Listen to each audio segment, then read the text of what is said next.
The day we laid my wife to rest, my own lawyer basically called me a fool. My son, God bless him, pleaded with me to think it through, but I just sat there signing every single document they slid across that polished mahogany table without even glancing at the words. Across from me, they shot each other these little triumphant smiles, convinced they had me cornered, that they'd already won. And then Eleanor's attorney, a woman with eyes that miss nothing, cleared her throat. "There's just one final document to review," she said. You could have watched the blood drain from their faces as she read the very first sentence. But hey, before we get into all that, I'm curious. Where are you tuning in from? Go ahead and drop your city in the comments below. I genuinely try to read every single one. My name is David Peterson, and I'm 66 years old. For the last 4 years, I was living a second chapter I never thought I'd get to write. Sharing a life with my incredible wife, Eleanor, in our quiet home just outside Denver. 3 weeks ago, she was taken from me. A heart attack. It was so sudden, no warning at all. One minute, she was laughing at some silly sitcom on TV, her head thrown back in that way she did. And the next, there was just silence. The paramedics, they were kind. They said she probably didn't feel a thing. I'm still not sure if that's a comfort or a curse. Now, Eleanor had 2 daughters from her first marriage.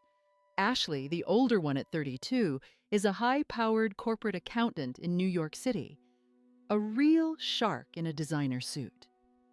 Brooke, who's 27, runs one of those trendy boutique marketing agencies out in Los Angeles, curating a life that looked perfect on Instagram, both wildly successful, both impeccably polished, and both absolutely, unshakably convinced that I was a gold digger who had manipulated their mother into marrying me for her fortune. The real story? Eleanor pursued me. We met in the last place on earth you'd go looking for romance, a grief support group. She'd lost her first husband to cancer 5 years earlier. I'd lost my wife, Sarah, to the very same monster 7 years before that. We just got it.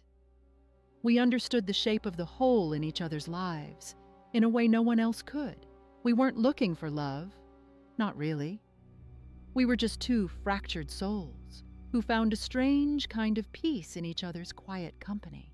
My son, Michael, is 34. He's a high school math teacher down in Lincoln, Nebraska, pulls in maybe $65,000 a year, lives in a modest little apartment, and drives a 10-year-old Civic that's seen better days.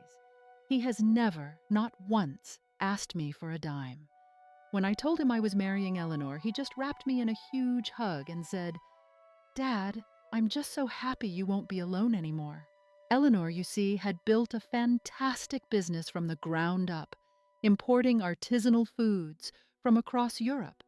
It wasn't a massive corporation, but it was damn profitable. Her house in the suburbs was worth a solid $2.8 million, and she had investment portfolios tipping the scales at another $2 million, give or take. The business itself provided a steady, comfortable income for her retirement. I came into the marriage with my teacher's pension and the small house Sarah and I had bought when Michael was a baby. Eleanor couldn't have cared less. She always said she'd rather be happy in a small apartment with someone she loved than rattling around a mansion alone. We had 4 beautiful years, truly golden years. We traveled, we gardened, we laughed until we cried. We simply built a life piece by piece. Never, not for a single second, did she make me feel like I was anything less than her absolute equal. The day after Eleanor's funeral, Ashley and Brooke showed up. They didn't knock. They used their old keys, letting themselves in like they still owned the place. I was just sitting in the living room, still in my funeral suit, the silence of the house deafening. Michael had just left for the long drive back to Nebraska. He'd wanted to stay, of course, but I told him I needed a little space to breathe. Ashley strode in first, her hair pulled back into a severe bun that looked like it hurt. Brooke followed, a mirror image of calculated poise. No condolences, no, "How are you holding up, David?" Ashley just pulled out her phone and started scrolling. "David," she said, her voice devoid of any warmth. "We need to discuss the estate." Not hello, not a hand on my shoulder, just business. "Your mother was buried yesterday," I said, my voice barely a whisper. "Which is precisely why we need to handle this now," Brooke chimed in, "before things get complicated." I just stared at them. Complicated? Ashley finally looked up from her phone, her eyes like chips of ice. "You were married to our mother for 4 years, David. 4. We have been her daughters our entire lives." "I'm well aware of that," I managed. "Then you'll understand," Brooke said, placing a thick folder on the coffee table, "why we need you to sign these." It was our lawyer. "Everything's been prepared. It's a simple document, really, just you relinquishing any claim to Mom's estate. The house, the business, the investments, all of it. I didn't even look at the folder. Your mother and I were married. Colorado is a community property state. We know what the law says," Ashley snapped. "We also know you didn't contribute a single penny to anything she built. You moved into her house. You lived off her success. And now that she's gone, you actually think you're entitled to half of it?" "I never said that." "You don't have to," she shot back. "The law would hand it to you if you decided to fight us." Brooke sat down then, her voice softening into a practiced, manipulative purr, though her eyes stayed cold. "Look, David, we're trying to be reasonable. We're not just going to toss you out on the street. We're offering you $300,000. $300,000, I repeated, the number tasting like ash in my mouth. "Cash," she confirmed, "within 60 days.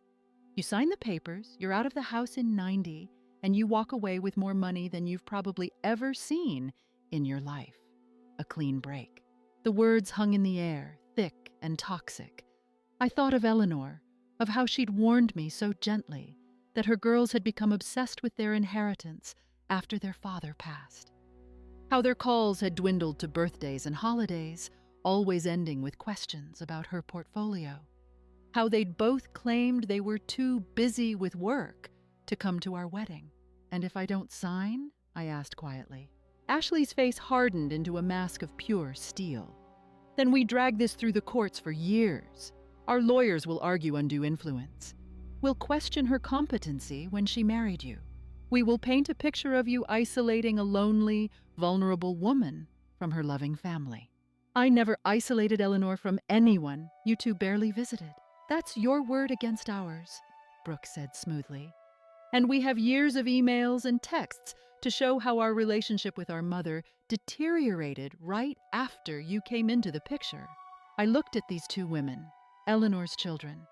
She had albums full of them as little girls, all sunshine and scraped knees and missing teeth. I couldn't reconcile those smiling faces with the cold, calculating strangers trying to bully me out of the home I'd shared with their mother. "I need to think about this," I said. "Think fast," Ashley said, getting to her feet. "We'll be back in the 3 days. If you haven't signed by then, the offer drops to $200,000. Refuse after that, and we file the lawsuit." She paused at the door. "Oh, and David? Go ahead and change the locks if it makes you feel better.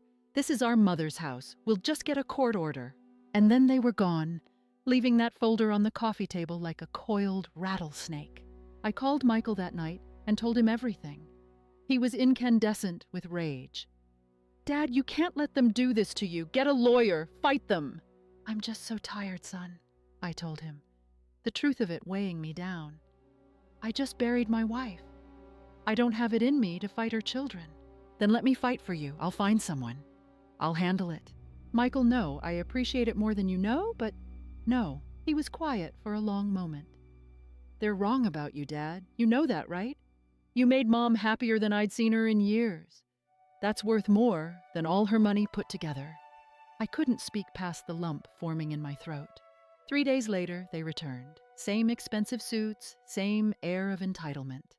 I'd barely eaten, hadn't slept. The house felt cavernous and hollow without Eleanor's light in it. "Have you made a decision?" Ashley demanded. I nodded slowly. I'll sign. For the first time, Brooke actually smiled. A smart choice, David. This is for the best, really. You get a fresh start, we preserve what our mother worked so hard for, and nobody wastes a fortune on lawyers. When do you want to do this? I asked. Tomorrow, 10 a.m., our lawyer's office downtown. Bring your ID, Ashley said, already turning to leave, and start packing. We want the house on the market by the end of the month. That night, I found myself in the little study where Eleanor used to work. Her reading glasses were still sitting on the desk, next to a half-finished crossword puzzle and her favorite fountain pen.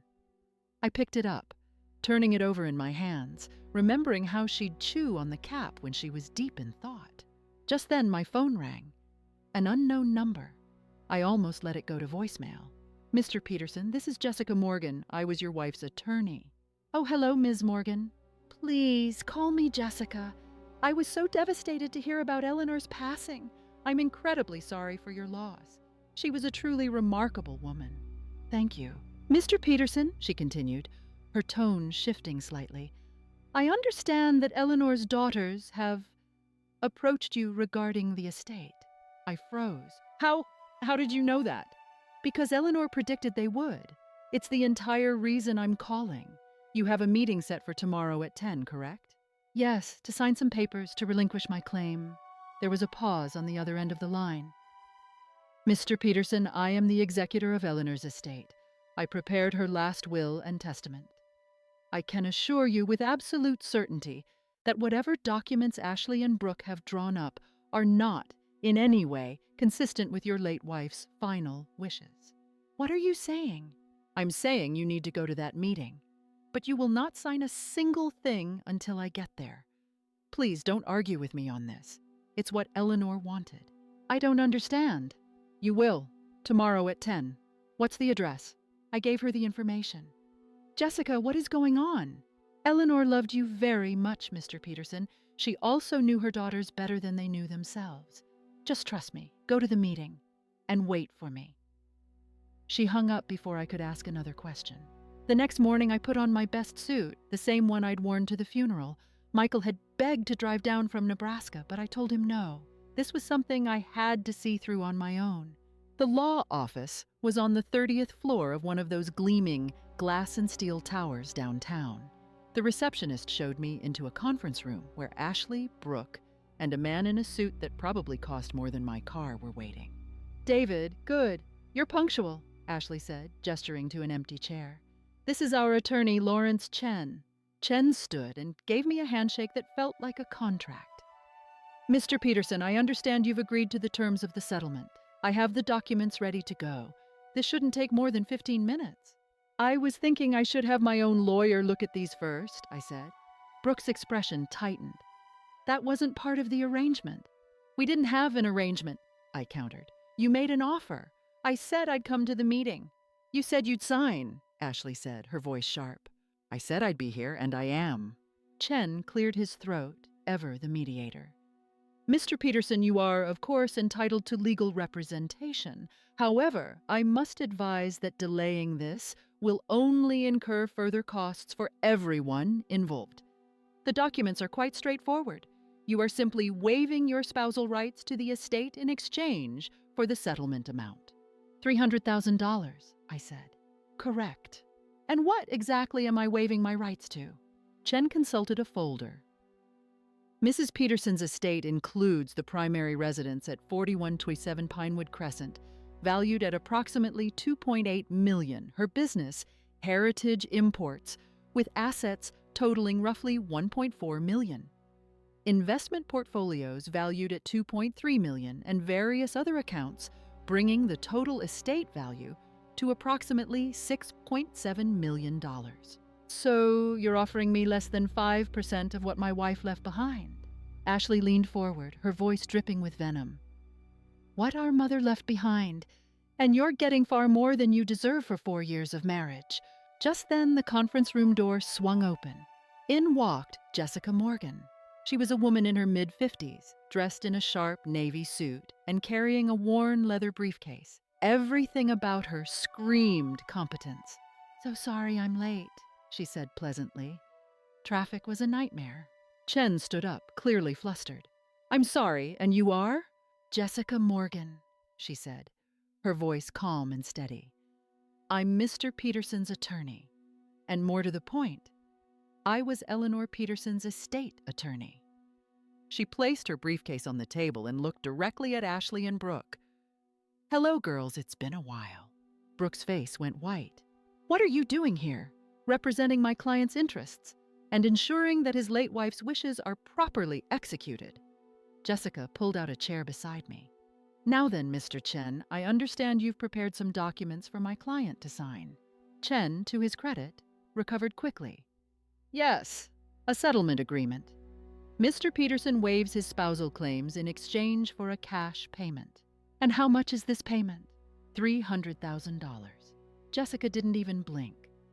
I see, and you advised your clients that this was appropriate, given the marriage's short duration and Mr. Peterson's lack of financial contribution to the estate? Yes. Interesting. Jessica opened her briefcase and removed a crisp-bound document. Because what I have here is Eleanor Peterson's last will and testament, executed 8 days before she passed away. Would you like to know what it says? The room went dead silent. Ashley found her voice first. Our mother died of a sudden heart attack. She didn't have time to change any will. On the contrary, Jessica said calmly, Eleanor came to my office 2 weeks before she died, specifically to update her will. She said she just had a feeling. I told her she was being morbid, but she insisted. Jessica turned to me, a flicker of warmth in her eyes. She loved you a great deal, David. She wanted to be absolutely sure you were protected. Protected from what? Brooke demanded. Jessica's smile was thin and sharp. From this exact situation, Eleanor predicted with heartbreaking accuracy that you would try to pressure David into signing away his rights.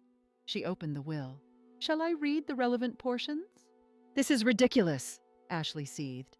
Whatever that is, it can't supersede our rights as her biological children.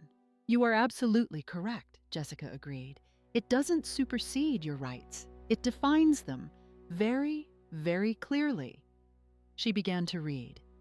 I, Eleanor Ann Peterson, being of sound mind and body, do hereby declare this to be my last will and testament.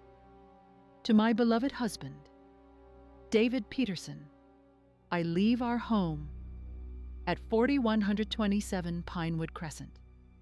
All contents thereof, my full ownership of Heritage Imports, and the entirety of my investment portfolios. Brooke shot to her feet. That's impossible. She would never cut us out completely. I didn't say she cut you out, Jessica said evenly. Please sit down, Brooke. She waited until Brooke sank back into her chair. To my daughters, Ashley and Brooke, I leave the sum of $100,000 each to be distributed upon the probate of my estate. $100,000 each? Ashley's voice was a strangled whisper. That's it? Out of a $7 million estate? $6.7 million, Chen corrected her under his breath. He was starting to look very uncomfortable. Jessica wasn't finished. However, there is a conditional clause. Allow me to read it verbatim. She looked directly at the two sisters. If either or both of my daughters attempt to contest this will, pressure my husband to relinquish his rights, or take any legal action to claim a larger share of my estate within 120 days of my death, they shall forfeit their inheritance entirely. In such a case, their share shall be donated to the American Cancer Society. You could have heard a pin drop. Finally, Vanessa broke the silence. This is insane. She wasn't in her right mind. He manipulated her. Jessica calmly produced another document from her briefcase. I have here a full psychological evaluation dated 1 week before the will was executed. Eleanor underwent extensive cognitive testing at my recommendation. She received a perfect score. She was, and I quote, of exceptionally sound mind. And before you ask, the signing was witnessed by 3 people, including her primary care physician. Why would she do this to us? Brooke's voice was barely audible. Because she knew you, Jessica said, her tone softening just a fraction. "She told me everything, girls. About how the phone calls stopped after she married David. About how you skipped her wedding. About how every conversation you had with her eventually circled back to her assets and your inheritance. She said you started to look at her not like a mother, but like a retirement fund." "That's not true," Ashley protested weakly. "Isn't it? You showed up at your mother's home the day after her funeral to strong-arm a grieving man. You didn't offer sympathy. You didn't ask him how he was. You immediately started calculating how to get your hands on her money." Brooke was crying now, real tears streaking her perfect makeup. "We loved our mother." "Perhaps you did," Jessica conceded, "but you loved her money soir, and Eleanor knew it." She turned to Mr. Chen. "I assume your clients informed you they were the primary beneficiaries of the estate." Chen's jaw was tight. "They informed me that was their expectation, yes. Then you were operating under false pretenses. I'd suggest you discuss your retainer fees with Ashley, and Brooke. I have a feeling they might have trouble paying you now." Chen stood up. "Ashley, Brooke, perhaps we should discuss this privately." "There's nothing to discuss," Ashley spat. "This will is a fraud. We'll fight it." "Then you will get nothing," Jessica said, her voice like granite. "Not $1. And I will personally see to it that the American Cancer Society receives every last cent Eleanor intended for you. Is that really how you want to honor your mother's memory? By proving she was right about you all along?" The question just hung there in the suffocating silence. Ashley looked at Brooke, who was staring at the floor. Without another word, they slowly gathered their things and walked out of the room. Chen followed them, looking like he'd rather be anywhere else on earth.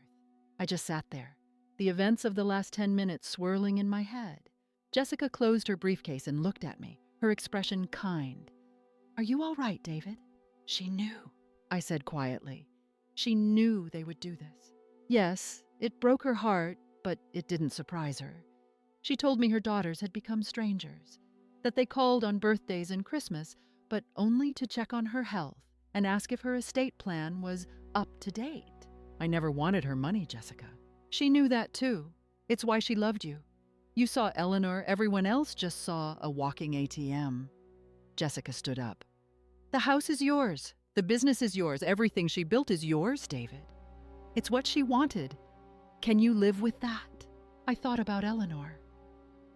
I thought about our 4 years, about her holding my hand during a movie, about her infectious laugh at one of my terrible jokes, about her telling me that I was her second chance. "I can live with it," I said, "but I'm going to do something with it, something she would have been proud of." 3 months later, I officially established the Eleanor Peterson Foundation. It provides scholarships for mature students who are going back to school after losing a spouse. Every penny from Eleanor's investment portfolios went into its endowment. I kept the house. It was our home, and I'm not ready to leave the memories behind just yet. The business? I signed it over to the general manager, who'd been with Eleanor for 15 years. She'd always said she trusted him implicitly. Michael helped me set it all up. He argued with me at first, said I deserved to keep the money after what Ashley and Brooke put me through. But I told him it wasn't about what I deserved. It was about honoring Eleanor's memory in a way that mattered. Ashley and Brooke accepted their $100,000 each. They never contested the will. I heard through the grapevine that Ashley's husband left her not long after. Apparently, he'd been counting on a much larger payday, too. Brooke sold her agency and moved back to Denver, though our paths have never crossed. I don't hate them. I'm not even angry anymore.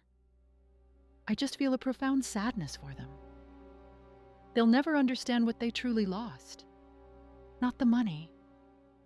They lost the chance to really know their mother in her happiest years, the chance to see her loved and cherished and whole again after so much pain. I'm 67 years old, and I live alone in a house that's far too big for one man.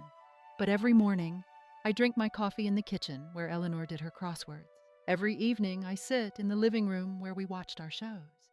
And sometimes, when the house is very, very quiet, I swear I can still hear her laugh. Michael drives down from Nebraska almost every weekend now. He says he's just making sure I'm not lonely, but I think he just misses my cooking. He's a good son, the kind of son who never once asked about an inheritance, who only ever asked if I was okay. And that's the difference, isn't it? The difference between the people who love you and the people who love what you can give them. Eleanor knew that difference better than anyone, and she made sure that even in death, she could protect the person who truly mattered. So, if you're watching this, thinking about your own life and your own legacy, think about this story. Your will isn't just about money and property. It's your final word. It's your last message to the people you're leaving behind. Make sure it says what you really mean. If this story meant something to you, go ahead and hit that subscribe button. I'd love to hear your own experiences in the comments. And always remember, the best life isn't about getting even. It's about living well and honoring the people who truly loved you. Until next time, this is David Peterson, reminding you that family isn't always about blood. Sometimes it's about who shows up when the world falls away. What did you think of this story? I'd love to hear your thoughts. Drop a comment below. Don't forget to like and subscribe for more amazing content coming your way.